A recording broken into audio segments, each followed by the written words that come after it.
The takeaway for me was the inclusive stakeholder group that the Department of Energy put together to bring different ideas, at times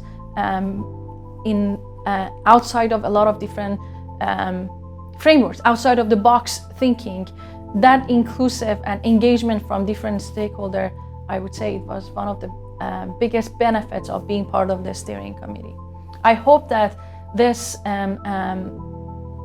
engagement by different stakeholders from the government, from consumer advocates, as well as the renewable non-for-profits and universities won't stop as part of the integrated resource plan. PR 100 establishes kind of like the pathways, the starting point for decision makers to understand how or where to get to that transition.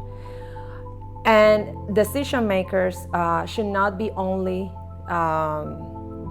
identified or defined as the governor or public agencies, but we should also integrate communities. Communities should be able to decide how this transition needs to take place. There needs to be energy democracy, and PR 100, if the results are in the right way, can give us the basis to achieve all that. Esto ha creado un precedente y estoy 100% seguro que las personas de interés y los grupos de interés en Puerto Rico ya no se conformarán con menos a este proceso. Estamos creando unos precedentes de lo que debe ser el camino para llegar a la justicia para todas las comunidades, no solo en Puerto Rico, sino que este mismo modelo se debe elevar hacia los Estados Unidos para que todas las comunidades allá también tengan espacio en la mesa de toma de decisiones. Someone was mentioning energy justice. It's not just energy justice, it's social justice.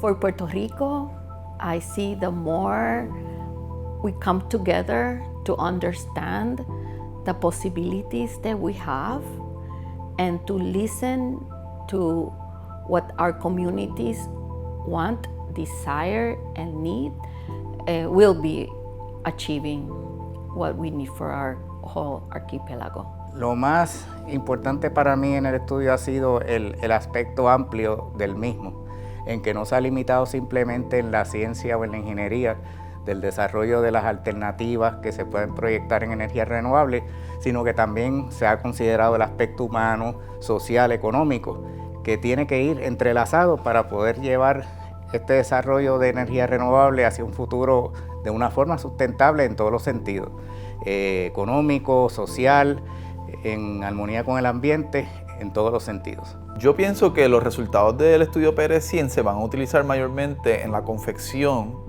del plan de recursos integrados que tiene que desarrollar Luma para presentarlo al negociado de energía en Puerto Rico. Creo que lo que provee este estudio es una base técnica fundamental en donde podemos con datos generar un informe, ¿verdad? O un plan de desarrollo de recursos integrados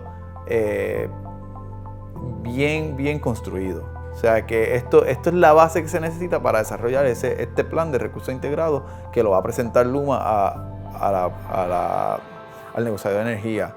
Bueno, como desarrollador de proyectos, que es mi entrenamiento y planificador urbano, el estudio de PR100 ha puesto a la disposición un montón de datos en las áreas de energía, de inversiones, de finanzas, de costo eléctrico, uso de terreno.